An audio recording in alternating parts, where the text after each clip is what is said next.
Nyaya yangu yakamira yakadai. I'm a married woman with 2 kids. Nemuchato wangu we7 years. Unongonzwa kani.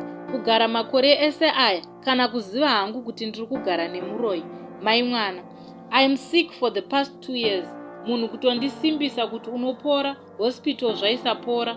Kuwana nhasi muTools box make muine hameno zvangonditi bata imomo. Uvhure maiwe. Ndiye mahwekwe nepant rangu that I last saw 2 years back.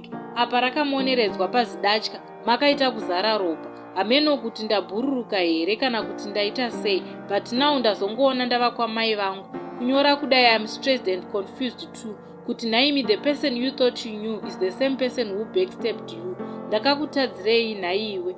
Now it's true. Nhai zvandakaudzwa nefriend yako, and you are responsible for the death of your mother and our firstborn. Ndoita sei hama dzangu? Ndibatsireiwo kuti ndoita sei, ndapererwa iwe.